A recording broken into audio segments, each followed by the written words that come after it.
शङ्करं शङ्कराचार्यं केशवं बादरायणं सूत्रभाष्यविदौ वन्दे भगवन्तौ पुनः पुनः। ईश्वरो गुरुरात्मेति मूर्तिभेदविभागिने व्योमवद्व्याप्तदेहाय दक्षिणामूर्तये नमः। या देवी सर्वभूतेषु मातृरूपेण संस्थिता नमस्तस्यै नमस्तस्यै नमस्तस्यै नमो नमः।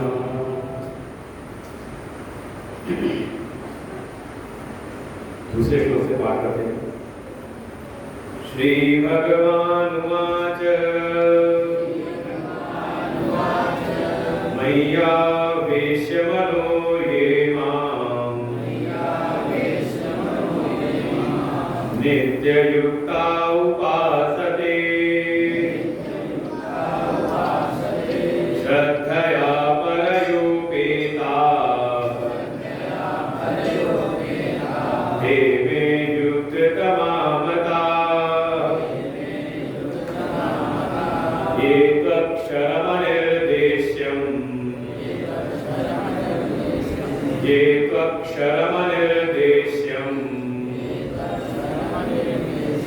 अव्यक्तं पर्युपासते सर्वत्र गमचिन्त्यं च कूटस्थमचलं ध्रुवम् सन्नियम्येन्द्रियग्रामम् सर्वत्र समबुद्धयः ते प्राप्नुवन्ति मामेव सर्वभूतहिते रताः। क्लेशोऽधिकतरस्तेषाम्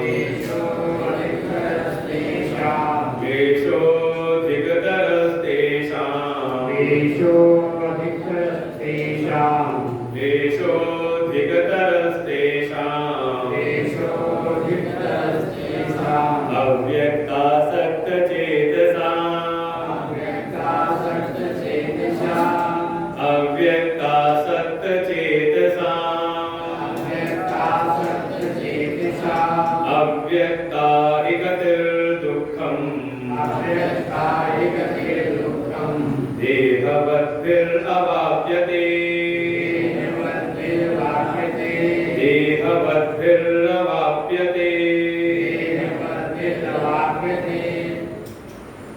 आदिशक्ति जगज्जननी मां भगवती चरण में कोट शरण।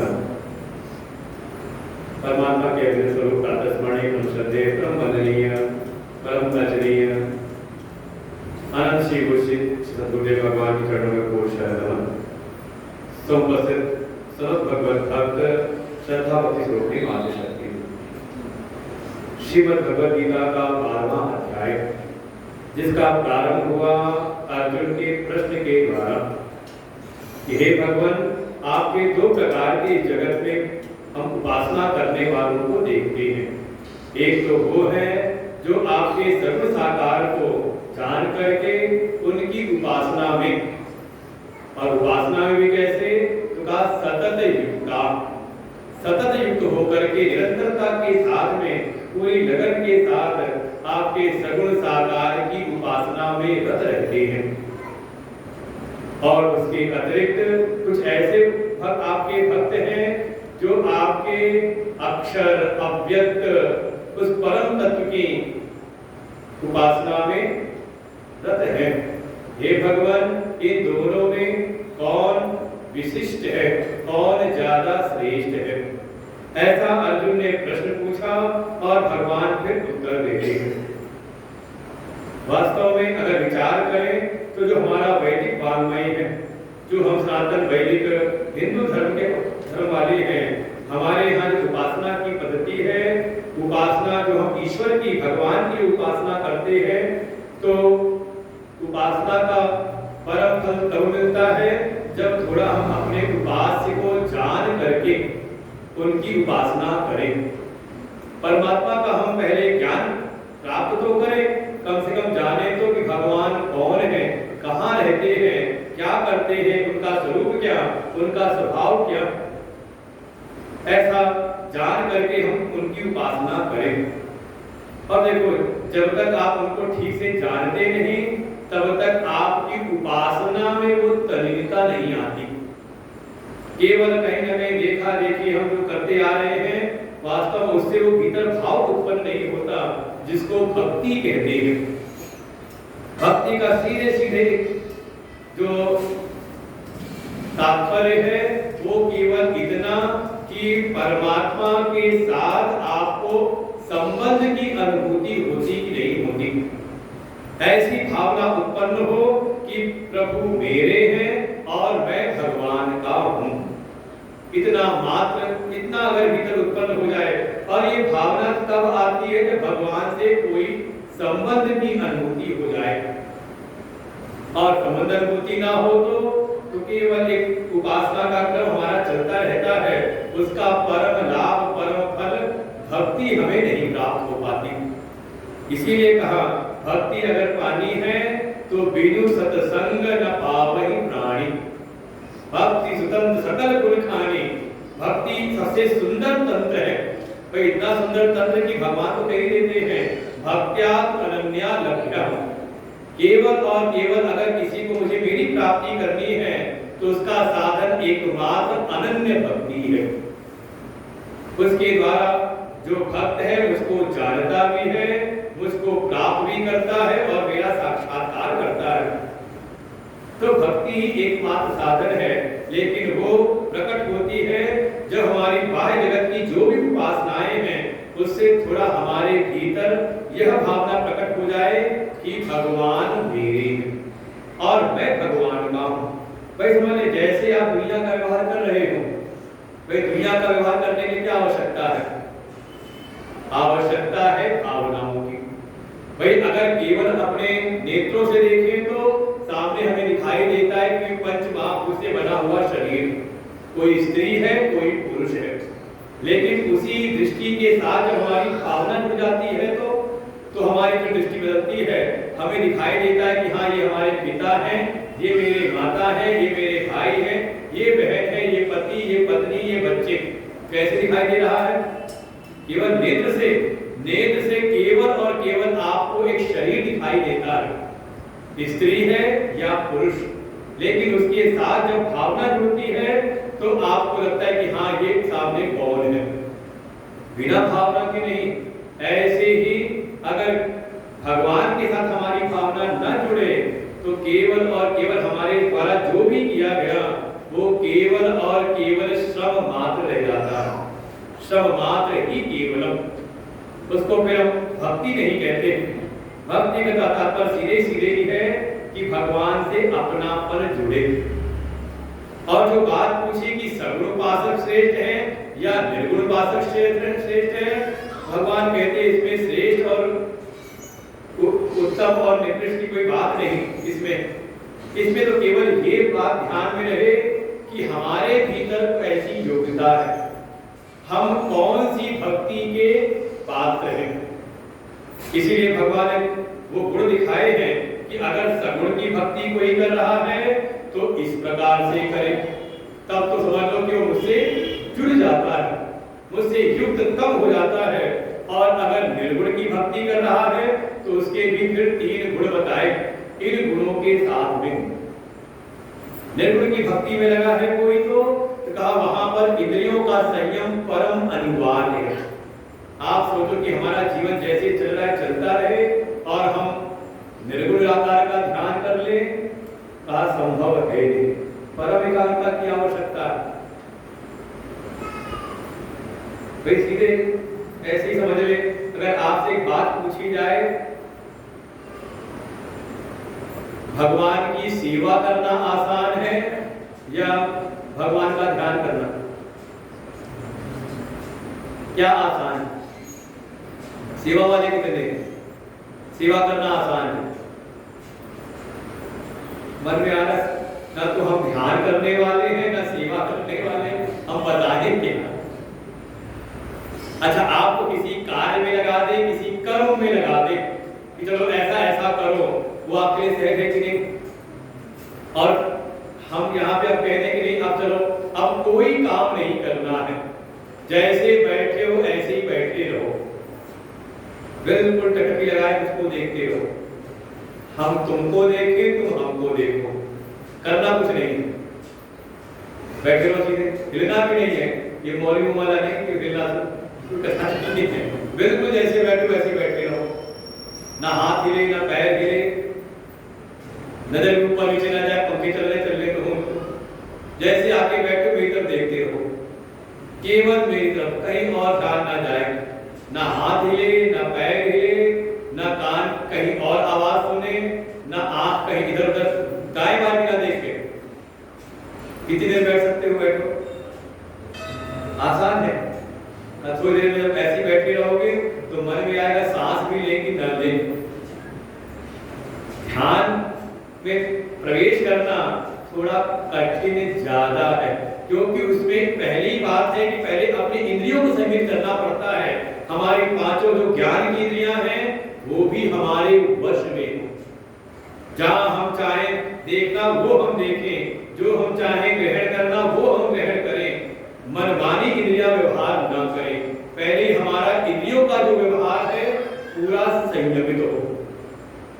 दूसरा कहा सर्वत्र समबुद्धय, हमारी बुद्धि कहीं पर भी किसी का भी पक्ष ना ले। भाई सर्वत्र समबुद्धय, बुद्धि हमारी समत्व में हो। अच्छा, समत्व का उल्टा क्या हुआ? तो कहेंगे विषम बुद्धि ना हो। ये बच्चों को लेके कोई पीछे जाके बैठो, तो हमारी इंद्रिय ऐसी इधर जा रही है, हमारी जो बैठे लेकर क्या है शांति से बैठे, तो पीछे जा करके बैठे, ना समझ रहा हो तो बता देना, फिर उठा करके ले जाएंगे। ये भी काम करते हैं, होते नहीं बाबा बच्चे उठाने वाले, वो भी काम अच्छा कर लेते हैं। चुपचाप पीछे किसके है ये? देखिए आप पीछे जाओ, पीछे किसके है?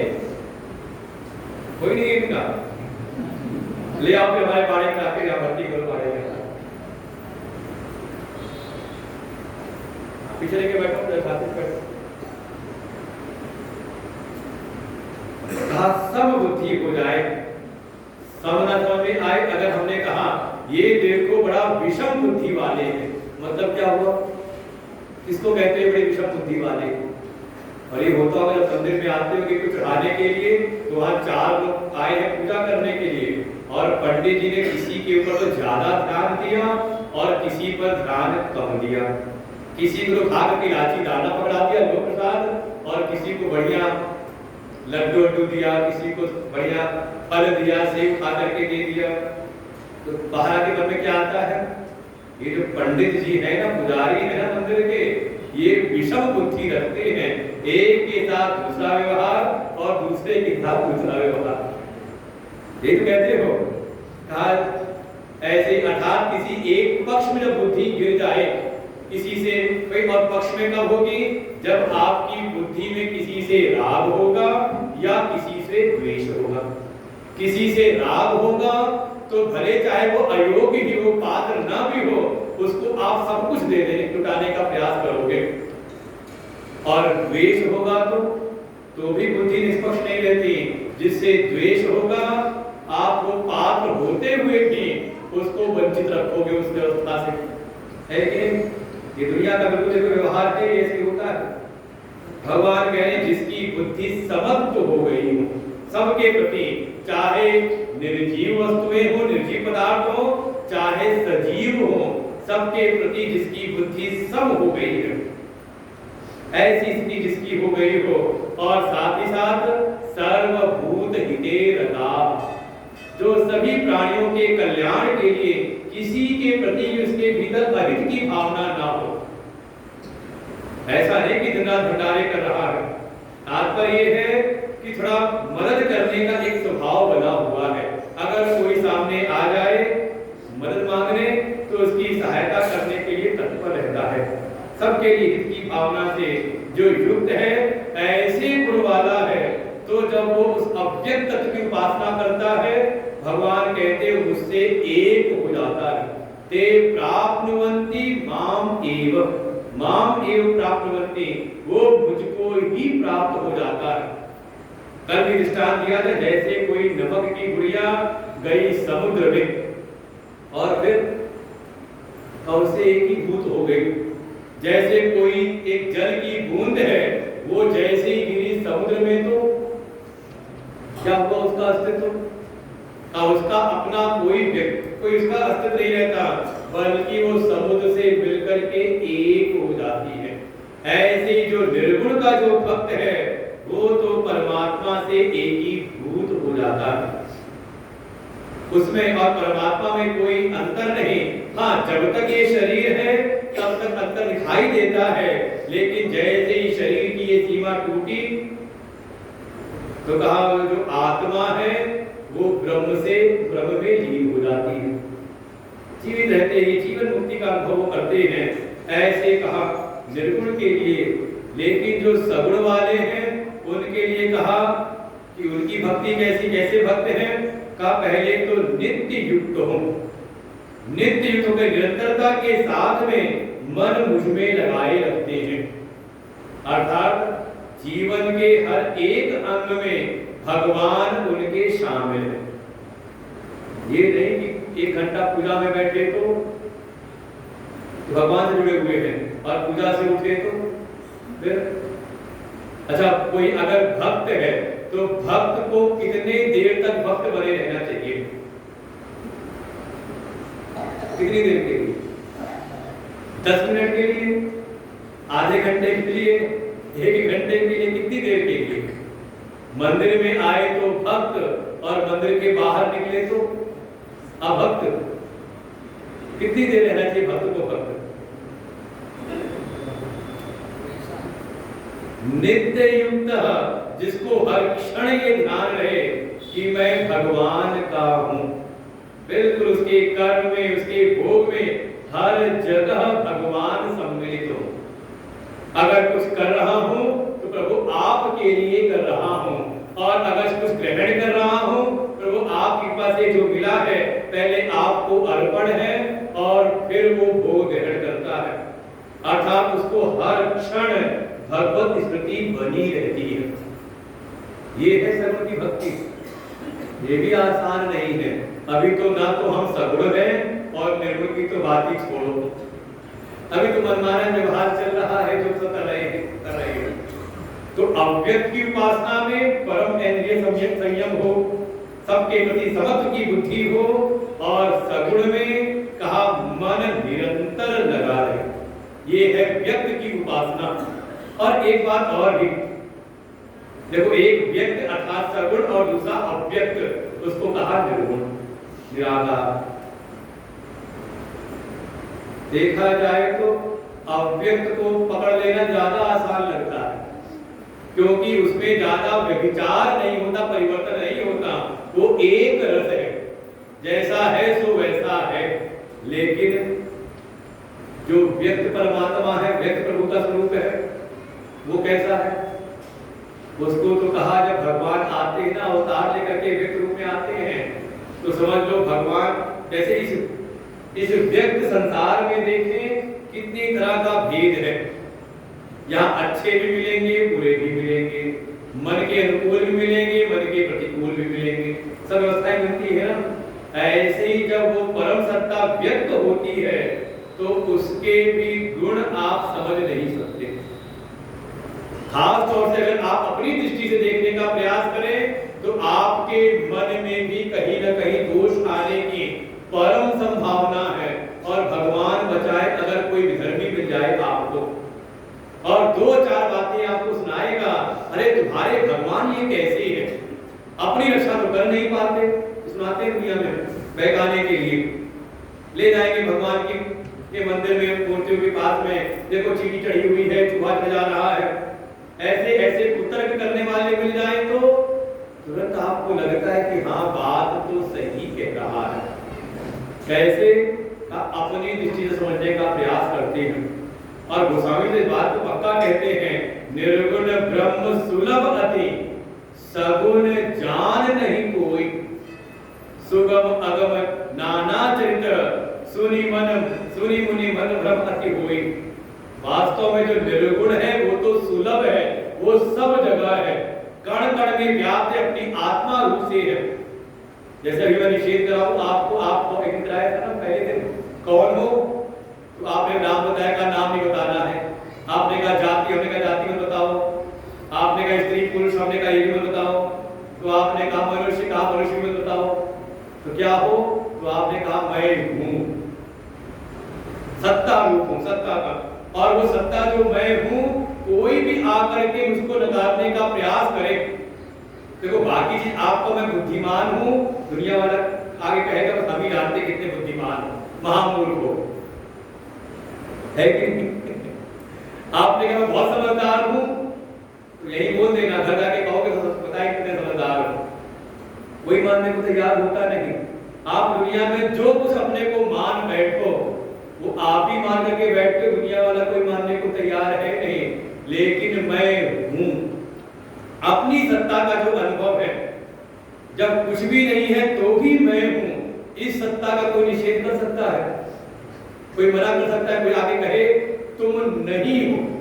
अच्छा ये कभी करते होंगे, दरवाजे पर आवाज आई, किसी ने आवाज लगाई तो हमने झरोके से झांक के देखा, अच्छा ये वही है जिससे हमने उधार लिया था, तगादा करने आया है।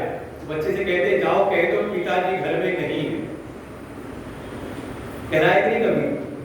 क्या कह दो कि हाँ पिताजी भी है नहीं, तो आप नहीं हो, जानते हुए कि मैं हूं, हम ऊपर से कहते कि मैं नहीं हूं। और भगवान बताए आजकल झूठ बोलने में सबसे अच्छा मोबाइल मिला हुआ है, बेसिक फोन तक संभावनाएं कम थी, अब तो बिल्कुल भले घर में बैठे हो, कहीं अभी तो कहीं बाहर गया होगा। चाहे किसी चीज का भी आप निषेध करो, लेकिन अपनी सत्ता का आप निषेध नहीं कर सकते। आपके ब्रह्मा विष्णु महेश भी निषेध करने का प्रयास करें, आप मानने को तैयार नहीं होंगे। मैं हूं तो हूं, कौन मना कर सकता है? यही हमारा निर्गुण स्वरूप है, निरुपाधिक स्वरूप है। अपनी सत्ता को अनुभव करना हो तो आप अनुभव कर सकते हो, लेकिन जो आपका व्यक्त स्वरूप है, हम खुद ही नहीं जान पाते कि हमारा मन कब किस तरह का रहता है। कभी लगता है कि हमसे बढ़कर के कोई त्यागी नहीं है, हमसे बढ़कर के कोई महान नहीं है, और कभी हमारे मन में ही ऐसा परिवर्तन आता है कि हम ही समझ पाते कि क्या मैं ऐसा भी हो सकता हूँ, है कि नहीं? बदलाव आता है कि नहीं मन के भीतर? नहीं तो सामने किसी को देखा, कभी कोई बहुत अच्छा लगता है और अगले क्षण वही बहुत बुरा लगता है। कभी वो मन के अनुकूल लगता है, कभी मन के प्रतिकूल लगता है। जैसे ये व्यक्त जगत की व्यवस्थाएं हैं, ऐसे ही जो व्यक्त परमात्मा है उनको भी समझ पाना, उनकी भी लीला चित्रों को समझ पाना सबके बस की बात नहीं। सगुन जान नहीं कोई, उन परमात्मा को कोई अपनी दृष्टि से नहीं जान सकता। उसको जानना है तो उसके लिए एकमात्र पात्रता है, वो है परम श्रद्धा। उसमें तो आपको परम श्रद्धा करनी ही पड़ेगी। अच्छा, मां भगवती कृपा करने वाली है कि नहीं? कैसे कहा? हमें दिखाओ। मन की बात मनोकामना पूरी करती है, पूरी करवाओ भी। हम कह रहे हैं मेरी मनोकामना पूरी करवाओ, करवा सकते हो, विश्वास कर सकते हो हमको? कहोगे नहीं गुरुजी आप इसको मान लो, है कि नहीं? मानना पड़ता है। कहीं ना कहीं जो अनुभव कर किए हुए हैं, जिन्होंने अनुभव कर रखा है, उनकी बात को मान करके हमें विश्वास करना पड़ता है। यही है व्यक्त की उपासना का पक्का नियम, मनमानी नहीं। और कहा तो ये क्या, अब देखो ये भगवान भी जो समझा रहे हैं, तो यहाँ भगवान भी इस समय भगवान के रूप में नहीं है। देखो संदर्भ बदलते ही भगवान का स्वरूप बदल जाता है। जैसे आप एक हो, लेकिन संदर्भ बदल जाए तो आपका परिचय बदलता है। हमने कल परसों भी चिंतन किया था इस बात पे। सामने आ गई माता पिता, तो माता पिता के संदर्भ में आप क्या हो गए? का मैं पुत्र हुआ। हमारे बच्चे आ गए सामने, तो उसके संदर्भ में, अपने बच्चे के संदर्भ में मैं माता पिता हो गया। भाई सामने खड़ा हुआ तो मैं भाई हूं, बहन है तो वैसे आपका व्यक्तित्व हो गया। कोई शत्रु आया तो और हो गया उसके संदर्भ में कहा उसका शत्रु। कोई मित्र आया तो हम पूछे आप कौन हो। ऐसे ही जो व्यक्त सगुण साकार रूप जो भगवान का है वो भी संदर्भों के आधार पर का उसको आप पक्का नहीं कर सकते कि भगवान ऐसे ही है। जैसे पूछे भगवान कठोर है या कोमल, कैसे है, कैसे भगवान, क्या कहो मां भगवती कैसी, कठोर है या कोमल है? कहा कोई आर्त भाव से आया है, हृदय से प्रेम से मां भगवती की सेवा में लगता है, उनकी प्रार्थना करते हैं, तो वहां मां भगवती अत्यंत ही कोमल होकर के उसके जो भी इच्छाएं हैं, जो उसकी मनोकामनाएं हैं, उसके जो कष्ट है, संकट है, दूर करती हैं। लेकिन वही कोई आ जाए, कोई उपद्रवी, जिस समय महिषासुर का संहार किया होगा, जिस समय चंड मुंड शुंभ शुंभ का वध किया होगा, उस समय जो उनका रूप रहा होगा, अरे कम से कम इतना तो जानो मां भगवती के कितने स्वरूप है, कितने हैं। 9 दिन में 9 स्वरूपों की आप पूजा करते हो। अगर ब्रह्मचारिणी है, सौम्य रूप में है, तो काल रात्रि भी तो है, कैसा आप कहोगे? कहा जैसा भक्त सामने वाला जैसा दिखाई देता है उसके समान हो जाती है। इसलिए सगुण साकार को अगर ठीक से जानना है तो उपाय एक ही है, परम श्रद्धा। जैसे इस समय भगवान स्वयं आए हुए हैं, अर्जुन जिज्ञासा से युक्त है, अर्जुन पूछ रहा है भगवान से, तो भगवान इस समय गुरु के रूप में है। कोई आ जाए आर्त भाव से तो भगवान आर्त हरण करने वाले हैं, हरि रूप में आ जाते हैं। कोई मनोकामना से भगवान को याद करे तो भगवान उसकी मनोकामनाओं को प्रकट पारिजाताय कल्पवृक्ष के समान भगवान हो जाते हैं। कोई कर्मी है तो उसके लिए कर्माध्यक्ष बन जाते हैं। कोई दुष्ट है तो उसके लिए तुमसे सखन सिखाओ खत्म। ऐसे भगवान के अलग अलग रूप हो जाते हैं। इसलिए भगवान को अगर जानना है सगुण साकार को, तो उपाय एक ही है, प्रबल विश्वास, प्रबल श्रद्धा के बल पर ही सगुण की भक्ति संभव है। नहीं तो कहीं न कहीं मन के भीतर भ्रम आने की संभावनाएं रहती है। और ऐसा कोई हो जो प्रबल श्रद्धा से युक्त होकर के निरंतर मन को भगवान में लगाए रहता है, भगवान कहते हैं उससे जुड़ जाता है। क्योंकि देखो इस व्यक्ति की जो उपासना है, यहाँ पर भेद बुद्धि है ना, मैं भक्त हूँ और ये भगवान है, तो दो की सत्ता है यहाँ पर, तो दो की सत्ता है, तो दो की सत्ता बिल्कुल कहते हैं कि जुड़ जाती है। जैसे कहीं न कहीं हमारे व्यवहार में भी कोई हमें अनुकूल लगा तो उससे एक आत्मीय भाव हमारा बन जाता है। भाई कोई निरंतर सेवा करे तो क्या भीतर भाव उत्पन्न होता है कि ये हमारे अपने हैं, हर क्षण हमारा साथ देते हैं और आपका विश्वास भरोसा उस पर बना रहता है। ऐसे ही भगवान कहते हैं कि वो भी मुझसे, ऐसा कोई सगुण भक्त है तो मुझसे अत्यंत ही निकटतम हो जाता है, मुझसे अत्यंत ही समीपता की प्राप्ति कर लेता है। आप कह लो भक्ति में 4 प्रकार की मुक्तियां मिलती हैं, सारूप्य, सामीप्य, सालोक्य, साष्टी। ऐसे भगवान के कहीं न कहीं समीपता को वो प्राप्त करता है। तो अंतर कैसा है? तो कहा अंतर है दोनों की साधना में।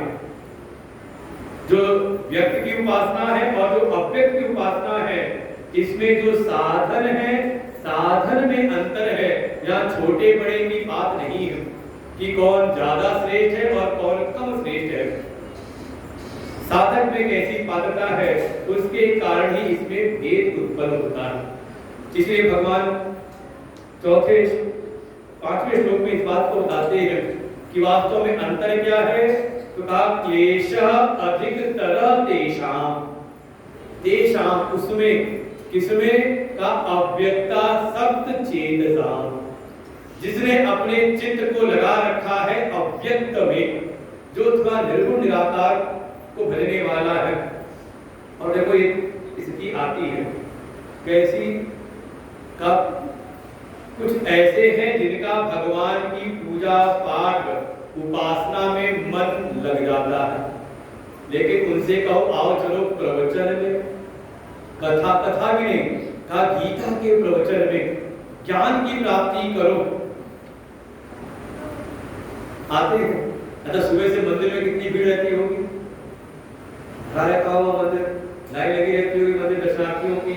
लेकिन सत्संग में, और सत्संग में भी अगर संगीत वगैरह नहीं है, केवल 1.5 घंटे केवल प्रवचन सुनना है, कुछ बोलना भी नहीं है कि बच्चा भी बोल पड़े तो ब्याज जी कहेंगे पीछे लेके बैठो, फोन में बात मत करो, आपस में बात मत करो, चुपचाप उसको देखते रहो और सुनते रहो।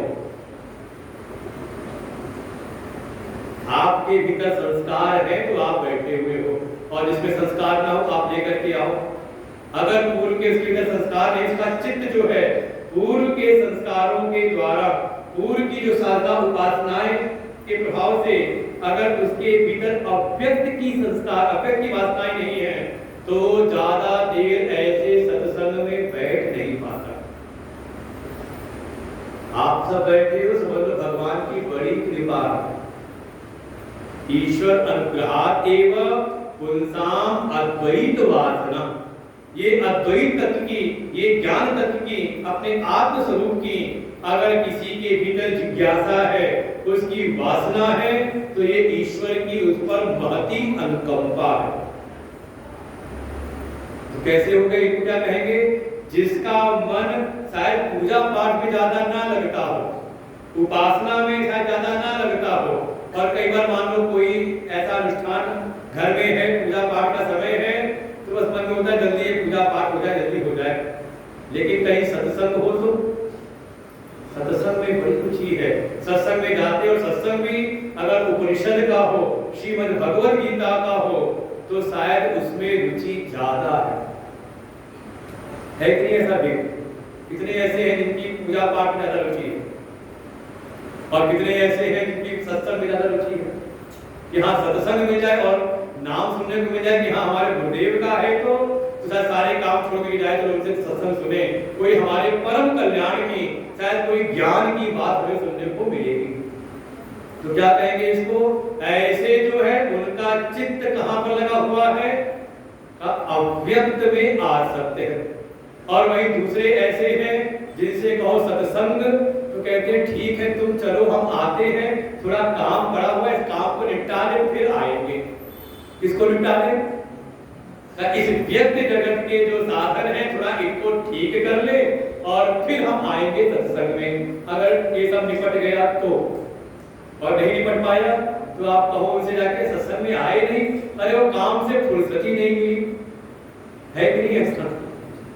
तो बस जिनको अभी संसार के काम से फुर्सत नहीं है, तो उनका जो चित्त है वो व्यक्त में आ सकते हैं।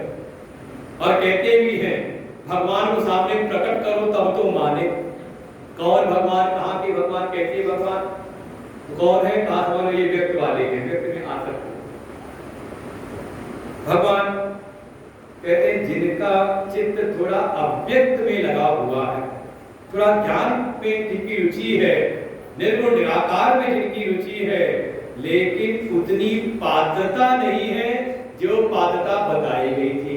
शायद उतना इंद्रिय संयम ना हो, उतना अभी बुद्धि सबत में स्थित नहीं हुई है, और अभी वो भावना भी नहीं कि सर्वभूत हिते रखा, सबके कल्याण में लगी रहे। कम से कम मदद भी करनी हो तो देखते हैं कौन कितने काम का है, ऐसी स्थिति आती है तो फिर मदद करते हैं। उतनी पात्रता तो नहीं है, लेकिन चित्त किसमें आसक्त है? कहा अव्यक्त की उपासना में। तो ऐसे जो है उनके लिए कहा तेषाम, उनको थोड़ा अव्यक्त की उपासना में क्लेश ज्यादा मिलता है, कष्ट कठिनाई ज्यादा मिलती है। किसकी अपेक्षा? कहा जो व्यक्त की उपासना में लगे हुए। क्लेश अधिक तेषाम, उनको अधिक क्लेश मिलता है। जो सगुण में लगे हैं उनसे ज्यादा क्लेश मिलता है निर्गुण वाले को। इसका कहना यह है कि क्लेश तो सगुण वाले में भी है। क्लेश जो है थोड़ा कष्ट कठिनाई वो व्यक्ति की उपासना में भी है, वो भी आसान नहीं है। कैसे आसान नहीं है? अगर आप ठीक प्रकार से उस उपासना में लगो तब। क्योंकि व्यक्ति की उपासना में, अच्छा मान लो आपके दो सेवक हों, एक सेवक तो ऐसा सेवा तो करता है लेकिन अपनी मन की मर्जी से, उसका मन हो तो आपके लिए दिन भर लगा रहे, लेकिन जब आपको जरूरत हो तो साथ नहीं देता। तो सेवा करते हैं ऐसे कई बार, ठीक है, अपने मनमाने तरीके से अच्छी सेवा करते हैं, जब मौका मिलेगा खूब सेवा करेंगे, जो उनको अच्छा लगता है वैसे वो सेवा करते हैं। एक तो सेवक ये है, बड़ी से बड़ी आपकी सेवा करें, जो उनको अच्छा लगता है वो सब लाके आपके चरणों में निछावर कर देते हैं। और दूसरा वो है शायद बहुत बड़ी बड़ी सेवा नहीं करता, लेकिन उससे हम जो कह देते हैं, जो हम उससे अपेक्षा रखते हैं, वो छोटी से छोटी सेवा भी है तो वो बड़े प्रेम से करता है। कौन ज्यादा अच्छा होगा उसको, अपनी मनमर्जी करने वाला या आपकी मन की सेवा करने वाला? मान लो दो बच्चे आपके हों, एक बच्चा तो बढ़िया आपकी दुनिया भर की जो संसाधन है सब ला करके आपके चरणों में रख दे, लेकिन पास बैठ करके आपकी बात सुनने को तैयार ना हो, और कोई ऐसा हो कि आप उसको दिन भर उल्टा पुल्टा सुनाते रहते, उसको गालियां देते रहते हो, मन हुआ तो एक आपको हाथ मार भी दिया, लेकिन वो आपको छोड़ के ना जाए, आपके साथ रहे, आपकी जरूरत में आपके अनुसार सेवा करने का प्रयास करता है, तो ज्यादा प्रेम किससे हो? कौन होगा प्रेम? जो दूर रहता है बड़े सेवाएं ताकि देता है। कहा जो हमारे मन के अनुसार चलता है, यही भाव है उपासना में भी।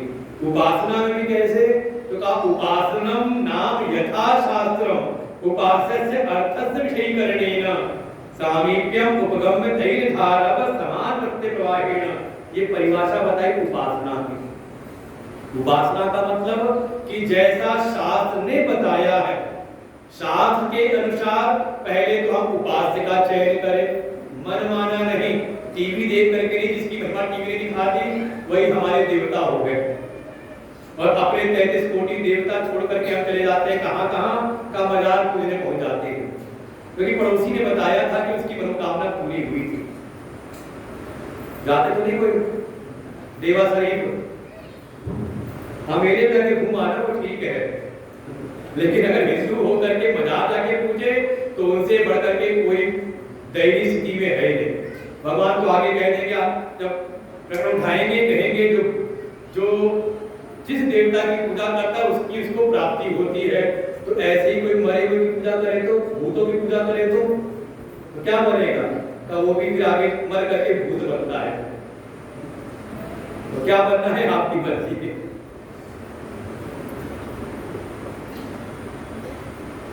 जैसा शास्त्र ने वर्णन किया है, हमारे शास्त्र कहते हैं उपासना में 5 देवताओं की उपासना का विधान है। 5 प्रमुख देवता हैं, इनकी अगर कोई उपासना करते हुए, इनका ध्यान करते हुए अगर कोई अपने इष्ट की उपासना करे तो उसको निश्चित फल की प्राप्ति होती है। तो कौन से 5 देवता हैं?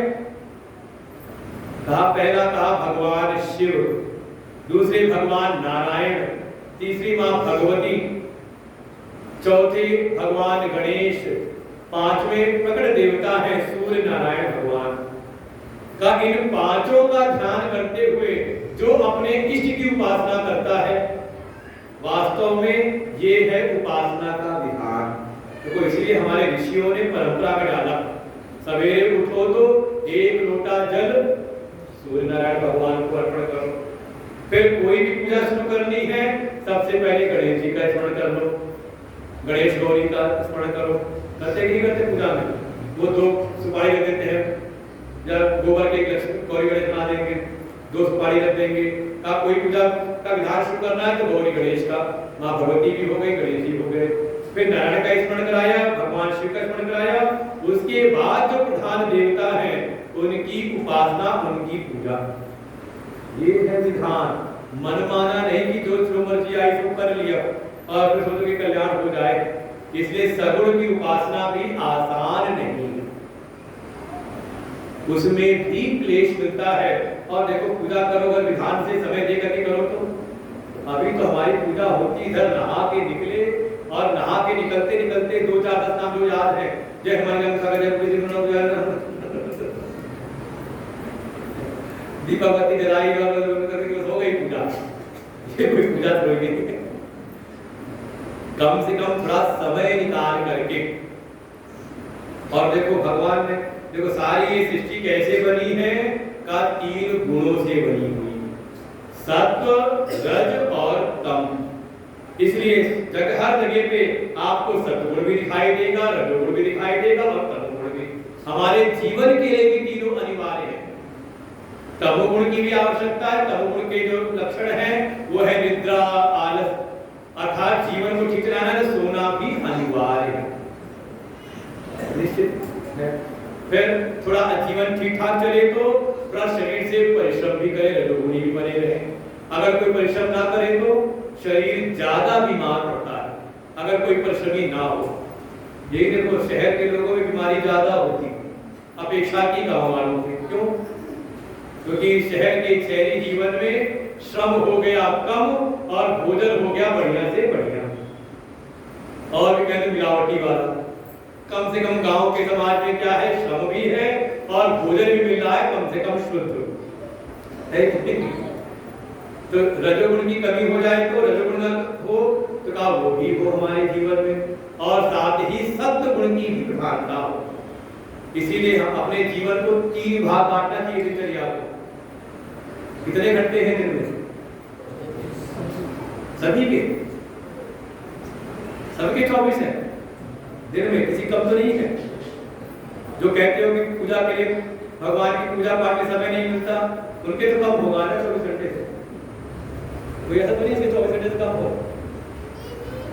कोई नहीं, सबके पूरे हैं 24। तो कहा इस 24 घंटे को बराबर बांटो।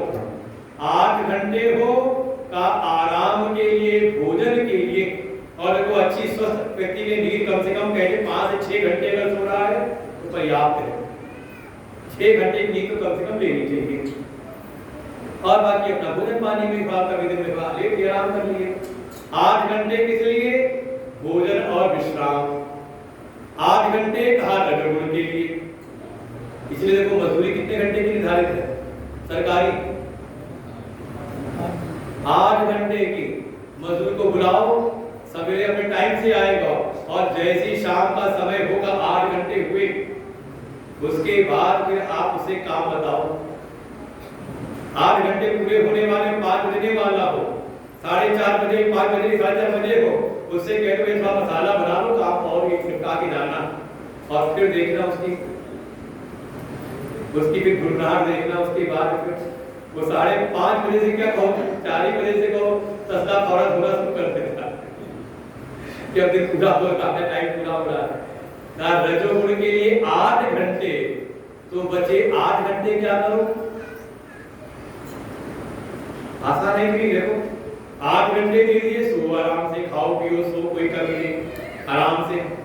फिर 8 घंटे अपनी जीविका के लिए, अपने जीवन के लिए धनार्जन करो, घर की सेवा करें, माताएं घर में लगी हुई तो करती रहे। 8 घंटे, कितने घंटे बच गए फिर? कितने? 8 8 16 बचे कितने? पूरे 8 घंटे बचे ना। अब ये किस लिए है? कहा ये सत्व गुण के लिए है कि थोड़ा भगवान की सेवा करें, भगवान का पूजन करें, भगवान के स्तोत्र का पाठ करें, भगवान के नाम का जप करें, थोड़ा ध्यान भी कर ले। कम है 8 घंटे। और फिर कोई कहता है करना तो चाहते हैं लेकिन वक्त कम रहता है। कौन कौन है इसमें जिनको वक्त नहीं मिलता पूजा पाठ के लिए? देखो हमने वक्त दिला दिया, समय निकाल दिया। अब सोचो कि बाकी टाइम करते क्या हो? खा पी रहे हो अच्छे से, घर के सारे काम भी हो रहे हैं, और फिर भी कहो पूजा के लिए समय नहीं, भगवान के लिए समय नहीं। तो जो कहे, इतने के बाद भी कोई कहे वक्त कम है तो वक्त कम नहीं है, फिर तुम कम वक्त हो। हो कि नहीं? मान लो, हाँ कह दो। तो कब तक कम वक्त बने रहोगे? अब तो सुधर जाओ, क्या भी नहीं सुधरोगे?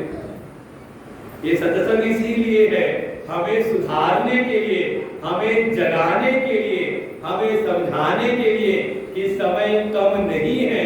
जो भी संसार में अपना कल्याण करने के लिए आए हुए हैं उनको इसी जगत की व्यवस्थाओं में रह करके ही अपना कल्याण करना पड़ता है।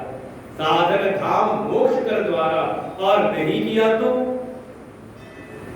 नहीं किया, पहुंच गए ऊपर तो वहां जब पेशी होती है तो ते सिर धुरी धुरी पछताए, फिर जाके सिर पीटते हैं और कहते क्या है? काल ही पहले ही आया, काल ही। अब वहां सुनवाई नहीं होगी, हमने काल का हिसाब बता दिया समय का। काल ही, कर्म ही, और कुछ मतलब रह गया तो ईश्वर ही, भगवान पर मिथ्या दोष लगाई, फिर आपकी वहां सुनवाई नहीं होगी।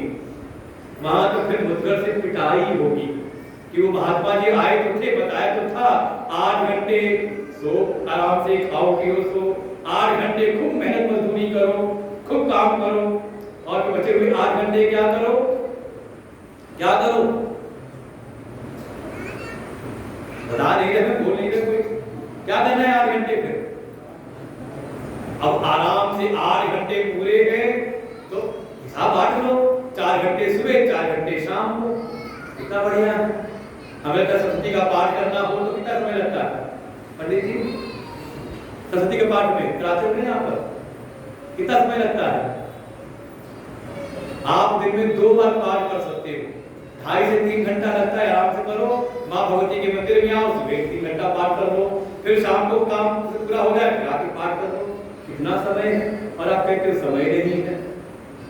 अब सुनवाई नहीं होगी, जाओगे ना ऊपर तो नहीं कहेंगे, जब सिर्फ पीटोगे ना जाकर के, काले घर में ईश्वर नहीं, भाई ईश्वर ने इतना बढ़िया समाज दिया, बढ़िया आए आप बाराबंकी बीवीपुर, जहाँ माँ भगवती का इतना सुंदर स्थान है, जागृत स्थान है, शक्तिपीठ है, और उसमें भी शक्तिपीठ जागृत कहाँ से हो गया? का इसमें संतों के प्रवचन भी होते रहते हैं। देखो माँ भगवती की परम कृपा है, क्योंकि माँ भक्ति स्वयं माँ भगवती का एक स्वरूप है, वो ब्रह्म विद्या स्वरूपिणी है। हमारे उपनिषद में वर्णन आया है। इसीलिए कोई अगर उनका अनुयायी है, उनका अगर सेवक है, तो माँ भगवती उसको किसी भी प्रकार से जैसे भी उसको ब्रह्म विद्या प्रदान कराती है। और प्रमाण है बंगाल के हमारे रामकृष्ण परमहंस, जिनकी प्रगाढ़ भक्ति है, ऐसी उनकी सगुण भक्ति में निष्ठा है। आप समझे, सगुण निष्ठा हो तो ऐसी हो जैसे हमारे रामकृष्ण परमहंस हैं, साक्षात मां काली से उनका संवाद होता है, बात करते हैं। और मां भगवती ने देखा इनकी सगुण भक्ति तो बिल्कुल निष्ठ है, अब इनको आगे बढ़ाना चाहिए, इनको ब्रह्म विद्या प्रदान करनी चाहिए। तो एक संत स्वामी तोतापुरी जी महाराज, कोई तोता मतलब तोता का नाम तोतापुरी, जैसे हमारा नाम है आगे लगा सरस्वती, ऐसी संन्यास की परंपरा है, गिरी भारती पुरी सरस्वती तीर्थ इत्यादि। तो ऐसे एक सन्यासी तोतापुरी जी महाराज जी को प्रेरणा देकर के मां भगवती ने भेजा है, और तोतापुरी आके रामकृष्ण परमहंस से कहते हैं, अब तुम ये सगुण भक्ति कब तक करते रहोगे? सगुण भक्ति का केवल और केवल प्रयोजन है अंतःकरण शुद्ध हो जाए, निर्मल हो जाए, एकाग्र हो जाए, जिससे तुम ब्रह्म का विचार कर सको, अपने आत्म स्वरूप का विचार कर सको। इसलिए बैठो, मैं तुम्हें ब्रह्म तत्व का उपदेश करता हूं। रामकृष्ण परमहंस कहते हैं, अच्छा भगवान आइए आप सीधे बैठिए, जलपान करिए, मैं जरा अपनी माँ से पूछ करके आ जाऊं, क्योंकि बिना माँ से पूछे मैं कोई निर्णय लेता नहीं हूँ। और जाकर के मंदिर में माँ भगवती को प्रणाम किया है, और उनको बताया कि एक महापुरुष आकर के, एक महात्मा आकर के बैठे हैं और कह रहे हैं कि बहुत हो गई पूजा पाठ, अब ब्रह्म विद्या प्राप्त करो, मैं तुम्हें उपदेश करने आया हूँ। तो माँ क्या करूं, जाके सुनूं कि ना सुनूं? तो माँ भगवती ने कहा, उनको मैंने ही भेजा है, जाकर के ब्रह्म तत्व का उपदेश प्राप्त करो। और फिर रामकृष्ण आकर के उनसे उपदेश सुनते हैं, और फिर उनकी कृपा से, संत कृपा से, जिनको माँ भगवती के सगुण साकार स्वरूप की सिद्धि थी, वही जब उनके उपदेशानुसार जब ध्यान में बैठते हैं तो कुछ विघ्न आते, समस्याएं आती हैं, लेकिन उन गुरु की कृपा से उनकी सारी समस्याएं भी दूर हुए और वो अपने निर्गुण स्वरूप में जाकर के अवस्थित हो जाते हैं। कहते 3 दिन तक उनकी समाधि लगी रही, ऐसी स्थिति प्राप्त हो गई। वास्तव में अगर कोई सगुण की उपासना करे तो उसमें भी क्लेश है, उसमें भी कठिनाई है। अगर कोई ठीक से करे तो अभी तो हम मनमानी आके जो मन में आया सो कर लेते हैं, और कई बार तो देख करके लगता है मतलब की स्थिति जो लाया अगर मौका ना मिले इतना धैर्य भी नहीं होता कि आराम से खड़े रहे, थोड़ा अपने समय का इंतजार करें, जो लाए उठा के फेंक देते हैं। पर हमारी भेंट पूजा पहुंच जाए मां भगवती के पास में, कैसे पहुंचे उसका कोई मतलब। जैसे आपने इतना प्रयत्न किया, इतना समय लगाया है, थोड़ा और धैर्य पूर्वक लगे रहे, आराम से बैठ करके थोड़ा मां भगवती का पूजन अर्चन करें, तो उसमें भी क्लेश है। लेकिन सगुण की अपेक्षा ये निर्गुण की साधना में क्लेश अधिक मिलता है, आसान नहीं है। क्यों नहीं है? का अव्यक्ता ही गतिर दुखम, इस अव्यक्त की स्थिति में प्रवेश करना, इस निर्गुण निराकार में अवस्थान, इसमें प्रवेश करना, इसमें गति करना, इसकी साधना करने में दुख ज्यादा है। क्यों? कारण बताया, देह बद्भिर अवाप्य थे। किसको कहा? जो देह में देहवान है। तो कहा हम सबके तो देहवान है ही नहीं। का देहवान कहने का तात्पर्य है कि जो अभी देह में आसक्त ज्यादा, जिसकी देहासक्ति अभी प्रगाढ़ है, जो अभी देह में ही आसक्त है, वो चाहे कि हम सीधे निर्गुण निराकार का ध्यान करें तो थोड़ा मुश्किल होगा।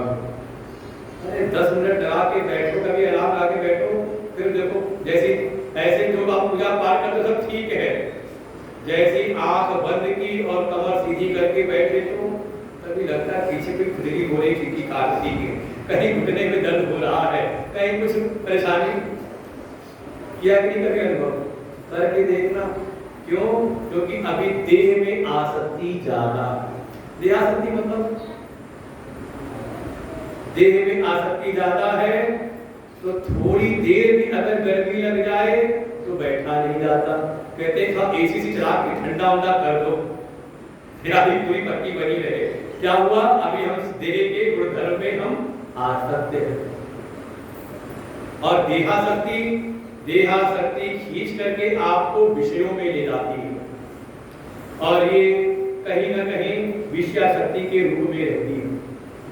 कोई ऐसा नहीं कहता कि मैं देह में आसक्त हूं, लेकिन देह के अनुकूल जो जो संसाधन होते हैं, और कई बार तो मन में आता है अभी तो फुर्सत है नहीं, जब रिटायर हो जाएंगे, अब गांव में क्या रिटायरमेंट की बात है, जब नाती पोते हो जाएंगे, सबकी शादी वादी कर देंगे, तब आराम से बैठ करके ध्यान लगाएंगे, तब जाएंगे हरिद्वार और गुरु जी के आश्रम में जा करके फिर एकांत में गंगा जी के किनारे बैठ करके फिर हम लगाएंगे ध्यान। क्या सोच रहे हैं कि जब सब कुछ बाहर से हो जाएगा अनुकूल, जब सारे विषय संसाधन हो जाएंगे, तब हम करेंगे ध्यान। तो ये विषय के लिए प्रिय नहीं होते। किसके लिए प्रिय होते हैं? कहा देह के लिए। नहीं समझ में आती बात? अच्छा मान लो पति पत्नी और उसका छोटा बच्चा तीनों जाए मेले में। आजकल के नया मेला है मॉल में, कहीं पर लगे थे खिलौनों के स्टॉल लगे हुए थे। किसका मन आकर्षित होगा उधर? माता पिता का। देखो विषय में आकर्षण नहीं है, आकर्षण किसमें? कहा हमारी इंद्रियों में, जिसकी जैसी अवस्था है। किसका मन आकर्षित होगा? कहा जो छोटा बच्चा, उसके मन में होगा सब उठा के रख लूं, ये भी ले चलता हूं, वो भी ले चलता हूं, और माता पिता कैसे कैसे वो बच्चा रोता है, क्या क्या करता है वहां पर, है कि नहीं अनुभव? बड़ा उसको बहलाएंगे फुसलाएंगे, अरे ये अच्छा नहीं है, चल घर के पास वाला अच्छा मिलता है, वही दिला देंगे तुझको। लेकिन वो बिलखता है, रोता है, चिल्लाता है वहां पर। क्या हुआ? खिलौना दिखाई दिया तो कौन आकर्षण किसका हुआ? कहा बालक का। अच्छा मानो थोड़ी दूर और आगे बढ़े तो अब वहां पर लगी थी साड़ियों की सेल। अब किसका आकर्षण होगा? घर का किसका होगा? जो महापुरुष है वो तो जेब में हाथ डाल के जोर से थामे होंगे, नोट की गड्डी पर निकल ना जाए कुछ, मुंह फेंक के आदमी घर चलना, वहां काम का सामान में देखना, इसका आकर्षण है। वास्तव में जिसकी देह में स्थिति है तो देह की अवस्था के अनुसार उसकी विषयों में आसक्ति बनी रहती है, और विषयों में अगर आसक्ति है, हमारा मन अगर विषयों में आसक्त है, तो आपका केंद्रिक व्यवहार, इंद्रियों का जो व्यवहार है वो संयमित हो नहीं पाएगा, और परिणाम स्वरूप आप भीतर प्रवेश नहीं कर पाएंगे। क्यों? क्योंकि अभी देह में आसक्ति है। तो अगर देह में कोई आसक्त है, अभी देह उसका संभला हुआ नहीं है, तो चाहे सीधे निर्गुण निराकार में अव्यक्त में स्थिति प्राप्त करे तो उसको उसमें उसकी गति का दुखमय हो जाएगी, तो उसको दुख ज्यादा लगेगा। क्यों? क्योंकि अव्यक्त की उपाचार अव्यक्त को, और बैठा हुआ है व्यक्त में, तो मुश्किल होगा। इसलिए भगवान कह रहे हैं अगर देह में आसक्ति है, अभी इस व्यक्त देह में ही तुम्हारी आसक्ति है, तुम इसके ही अभी भरण पोषण पालन पोषण में लगे हुए हो कि हाँ खिलाओ पिलाओ खाया पिया ही काम आएगा, तो समझ लो आप अव्यक्त की उपासना में आप गति नहीं होगी आपकी। इसलिए अगर अभी अब इस व्यक्त देह में आसक्ति है तो इसको लगाओ भगवान के व्यक्त की उपासना में, इसको लगाओ सगुण की उपासना में। समझ आई बात? वास्तव में कोई श्रेष्ठ और खराब नहीं, कोई अच्छा और खराब नहीं, हमारी स्थिति कहां पर है? हम बैठे हैं अभी देह में, शरीर पोषणाभिसरण या आत्मनिश्चय का कोई बैठा है अभी शरीर के पालन पोषण में, शरीर की सुविधाओं को देख रहा है और चाहता है कि अव्यक्त की प्राप्ति कर लूं, तो आसान नहीं है। समझ आई बात? इसलिए क्या करें? का अगर अभी व्यक्त देह में आसक्ति है तो इसको लगाओ भगवान के भी व्यक्त स्वरूप में, जो भगवान के सगुण साकार स्वरूप हैं उसकी सेवा में लगाओ। भगवान वही बात कहते हैं, अब निर्गुण की बात करेंगे आखिरी में, अब थोड़ा सगुण की बात को सुनो। जिसको कहा था कि निरंतर मन को मुझ में लगा के रखो, प्रबल श्रद्धा के साथ में मेरी सगुण की बात जो करते हैं वो मुझसे जुड़ जाते हैं। तो अब कैसे मन को जोड़ना है भगवान की सगुण उपासना में? कारण है कि अभी हमारी स्थिति बनी हुई है व्यक्त देह में, तो हम अव्यक्त में नहीं लग सकते। भगवान भी कह रहे ठीक है उसको व्यक्त में लगाओ। श्री भगवान वाच ये तु सर्वाणि कर्माणि मयि सन्न्यस्य मत्परा अनन्येनैव योगेन मां ध्यायन्त उपासते। ये तु सर्वाणि कर्माणि मयि सन्न्यस्य मत्परा अनन्येनैव योगेन मां ध्यायन्त उपासते। तेषामहं समुद्धर्ता मृत्यु संसार सागरा भवामि न चिरात् पार्थ मय्यावेशित चेतसाम्।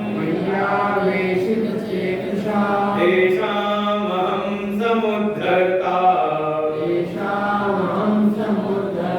मृत्यु संसार सागरा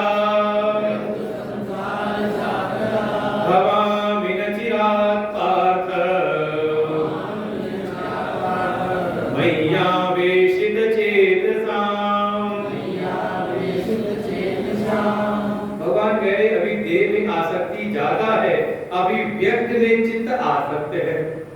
हम और चाह रहे थे अब व्यक्ति में लगना, तो ऐसा संभव है नहीं।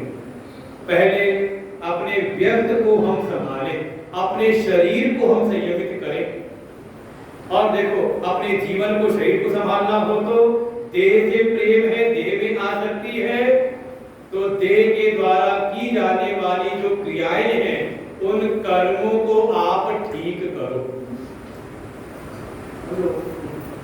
यही सिद्धांत है, क्योंकि लक्ष्य जीवन का है भाई। जन जन्मांतर के संस्कार, ऐसा नहीं कि अचानक आप यहाँ मंदिर में आकर के बैठ के आप सत्संग सुन रहे हो, वो भी श्रीमद् भगवद गीता का। ये अचानक नहीं, अकारण नहीं है, बल्कि आपके अनेक जन्म संसिद्ध, ये आपके अनेकों अनेकों करोड़ों करोड़ों जन्मों के जो आपने साधन किए हुए हैं उनका ये फल है, परिणाम है कि आज आप गीता के सत्संग में आकर के बैठे हो। और हमारी रुचि भी बनी हुई है, ऐसा नहीं कि मजबूरी मिला के बैठाए गए हो, क्योंकि मजबूरी मिला के कोई बैठाता तो थोड़ा दाएं देखते, थोड़ा बाएं देखते, एक बार घड़ी देखते, फिर एक बार मोबाइल निकाल के देखते, और फिर दो दरवाजे पीछे है, एक दरवाजा इधर है, एक गेट इधर है, धीरे करके लोग देखते हैं कई कोई पे बैठे होते हैं और चुपचाप देखा दाएं बाएं निकल जाते हैं, तो समझ के आज बुरे फंसे हुए हैं। लेकिन आप सब जो बैठे सुन रहे हैं, तो जिनकी रुचि है इस सत्संग में, इस ज्ञान के सत्संग में, तो समझ जाते जो पूरा बैठ के सुने, भले शायद पूरी बात ना समझ में आ रही हो, शायद सारी बात ना पकड़ में आ रही हो, लेकिन सुनते समय उनका मन लगा हुआ है। तो जब व्यास जी पर बैठे समझ जाते हैं कि इनके जन्म जन्मांतर की साधना की पूंजी इनके पास में है, इसलिए इस ज्ञान में इनकी रुचि है। ठीक है, उनके साधन संपन्न नहीं है, लेकिन संस्कार तो भीतर है, आत्म तत्व के बारे में, ब्रह्म तत्व की जिज्ञासा चित्त के भीतर है। तो ऐसे जो है अभी उसमें पूरी तरह से मन नहीं लगा पा रहे, तो कारण है कि कहीं ना कहीं अभी देह से ज्यादा प्रेम है, देह में ज्यादा आसक्ति है, तो देह से होने वाले जो कर्म हैं थोड़ा उन कर्मों को वो ठीक करे, अपनी प्रवृत्ति में शोधन करे। और इसी के लिए आपको धर्म का उपदेश किया जाता है कि क्या करना है, क्या नहीं करना है, क्या खाना है, क्या नहीं खाना है, क्या देखना है, क्या नहीं देखना है। इसी के लिए है, जिससे जैसे कहते हैं ना, कोई अगर हमें कोई पौधा रोपना हो तो शुरू में कोई पशु आकर उसको न चल जाए, कोई बकरी आकर न चल जाए, तो उसके किनारे हम एक बाड़ लगा देते हैं, एक घेरा लगाते हैं, उसके किनारे कांटों का या ईंटों का बना देते हैं, इसलिए कि कोई बकरी आकर के उसको न चल जाए।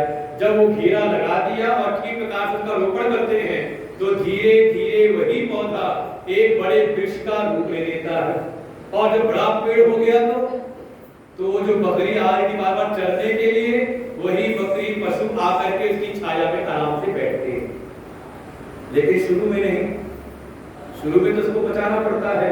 यही है जो प्रारंभिक साधक हैं, जिनकी रुचि तो है उस निर्गुण निराकार में के प्रति, परमात्मा के परम तत्व को जानने की, अपनी आत्मा को जानने की, लेकिन अभी वो उतना परिपक्व नहीं है, तो उसके लिए ही शास्त्र और जो गुरु है वो धर्म का एक आदेश देते हैं कि ऐसे ऐसे साधन करो, थोड़ी मंदिर में आके भगवान के, मां भगवती के दर्शन करो, थोड़ा उनकी किसी सेवा में लगो, शारीरिक रूप से भी और आर्थिक रूप से भी। यही बताया जाएगा कि थोड़ा शरीर से भी आकर के मंदिर की साफ सफाई में लग जाओ, और जो यहाँ की प्रबंधकारिणी समिति है वो जो सेवा आपको बताए उस सेवाओं में भी लगाएं, और जरूरत पड़ने पर अगर कोई आर्थिक आवश्यकताएं हैं तो जो परिश्रम करके आप संसार में करके जो धनार्जन कर रहे हैं अपने परिवार, अपने भरण पोषण के लिए, थोड़ा उसमें से भी थोड़ा अंश मां भगवती की सेवा के लिए निकालो। ऐसे जो साधन बताए गए हैं, चाहे जप की साधना हो, चाहे तप की साधना हो, चाहे कोई सेवा हो, चाहे व्रत हो, चाहे यज्ञ हो, हवन हो, ये जितने भी सब बताए जा रहे हैं, इसलिए कि हमारे चारों तरफ एक सुंदर सी एक बाड़, एक अच्छी सुरक्षित एक बाड़ बन जाए, जिससे हमारा मन दूषित कार्यों में न जाए, अनर्गल जो कार्य हैं, हमारा पतन कराने वाले कार्यों में हम न जाएं, कम से कम व्यसनों से हम बचें। अगर भक्त है तो इसलिए कहा नित्य तो होना चाहिए।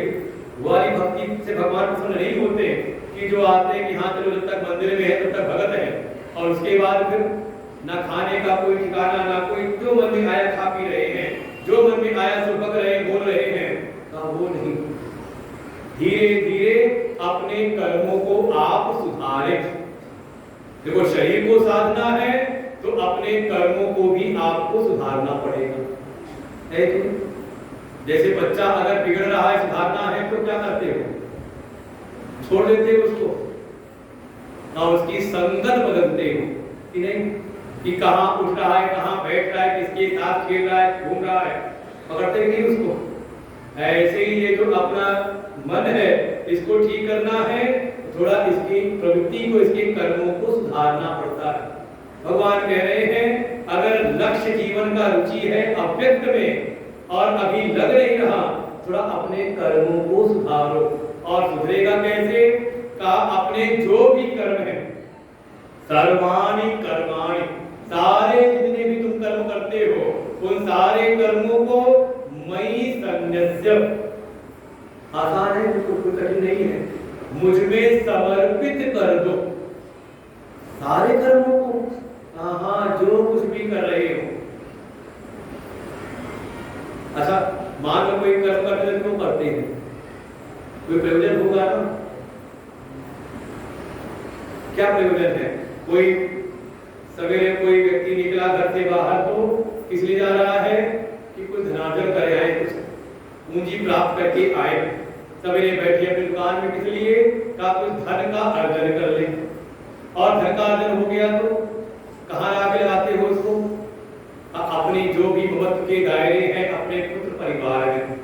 तो देखो हमारी जो भी क्रियाएं हैं उसका प्रयोजन हो गया धन का अर्जन, और समर्पण कहाँ पर है? समर्पण किया अपने परिवार में, अपने महत्व में। एक बार थोड़ा परिवर्तन ऐसा आए कि हम जो भी कर रहे हैं हमारे जीवन का एक प्रयोजन हो जाए कि ठीक है, जो भी हम हमारे कर्तव्य है, हम परिवार में हैं, समाज में हैं, तो समाज और परिवार के कर्तव्यों की पूर्ति हो और फिर हमारे जीवन का समर्पण हो माँ भगवती के चरणों में, भगवान में हो जाए।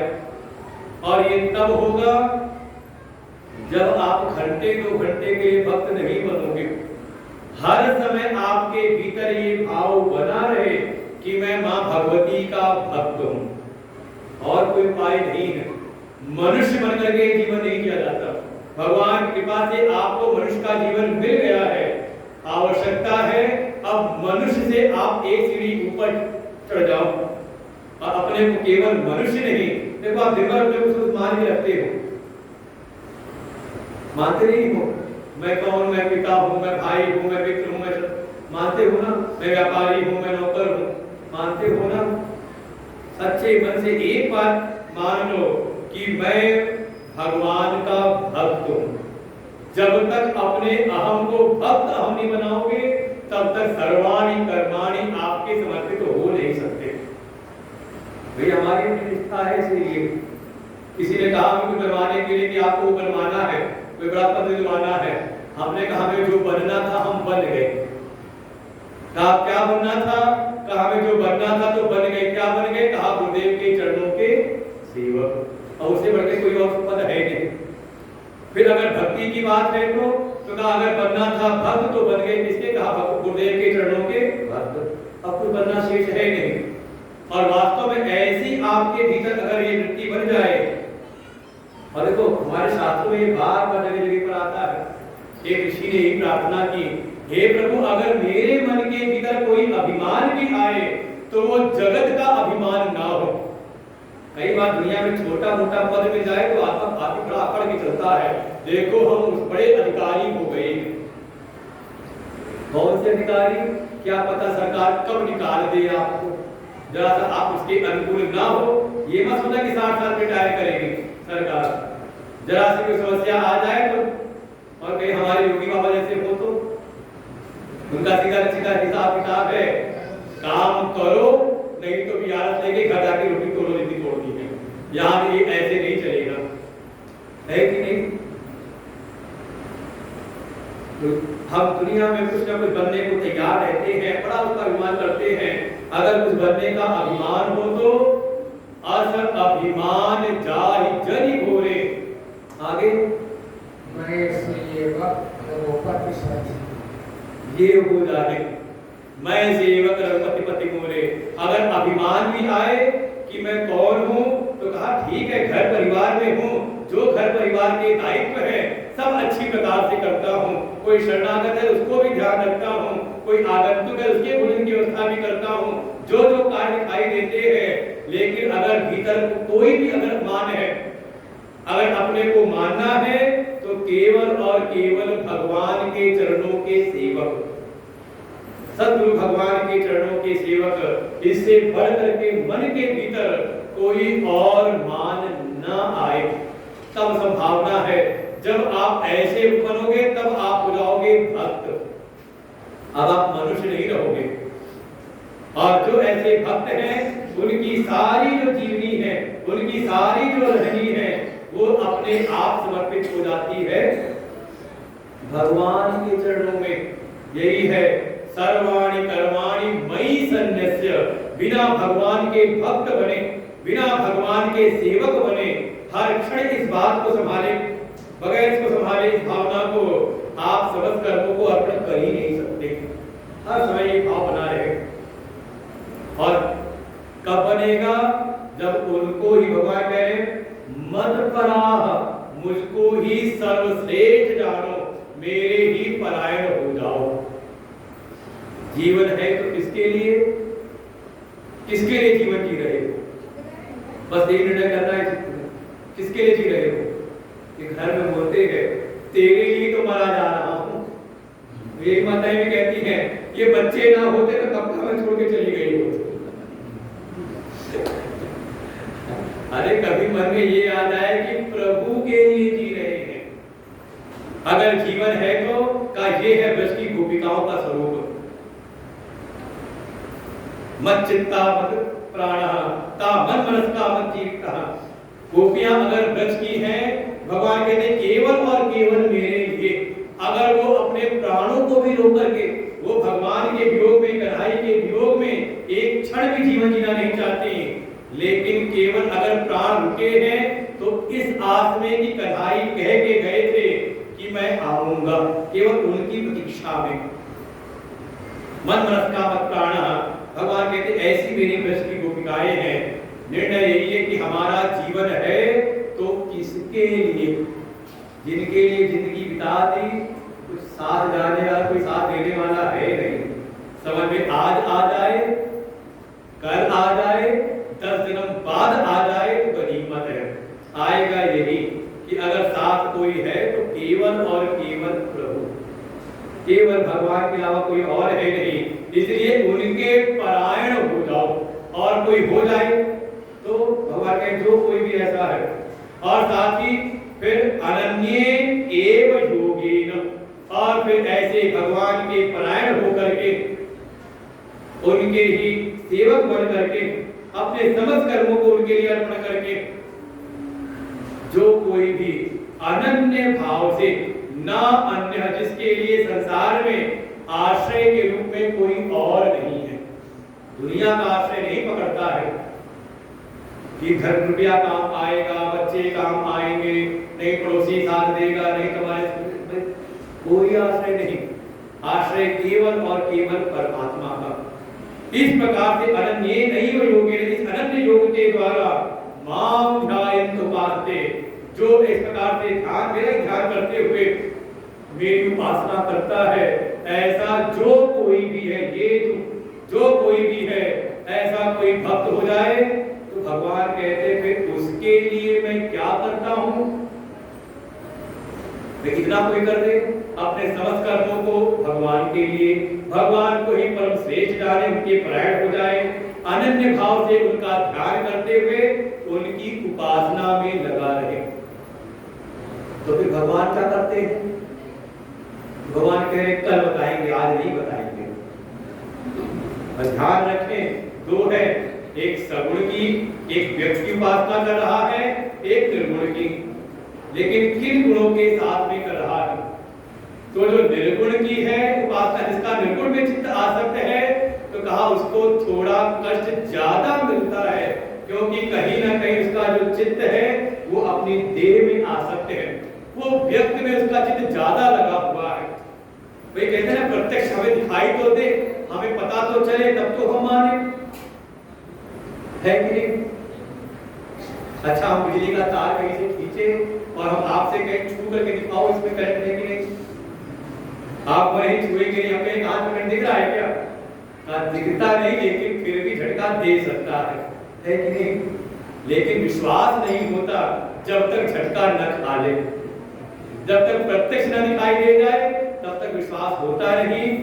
इसलिए हमारा जो चित्त है वो जब साधना करता है अव्यक्त की, निर्गुण की, तो थोड़ा उसमें कष्ट ज्यादा होता है, उसमें जो गति है उसकी प्राप्ति में दुख ज्यादा मिलता है। तो उपाय है, भगवान कह रहे हैं, अगर व्यक्त में आसक्ति है तो उसको व्यक्त में ही लगाओ, अगर देह से प्रेम है तो मेरे भी सगुण साकार रूप में अपनी सेवाओं को लगाओ, मुझ में ही अपने मन को लगाओ, बुद्धि से मुझको ही श्रेष्ठ जानो और शरीर की सेवाएं मुझ में ही अर्पित करो। परिणाम क्या होगा, भगवान क्या करते हैं, तो हम कल सुनेंगे।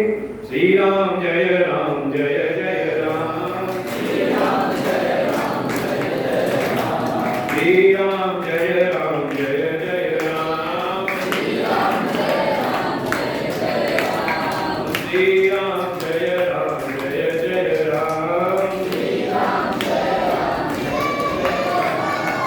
ओम पूर्णमदः पूर्णमिदं पूर्णात् पूर्णमुदच्यते पूर्णस्य पूर्णमादाय पूर्णमेवावशिष्यते। ओम शांति शांति शांति। हरि ओम। श्री गुरुभ्यो नमः। हरि ओम। और उनके आशीर्वाद से सत्संग प्राप्त होगा। तो बात सोचना, अपने और भी इष्ट मित्र जो मुझे भगवान के जो शिष्य हैं, भक्त हैं, जिनको सूचना करके सबको सुनाया गया होता है आगे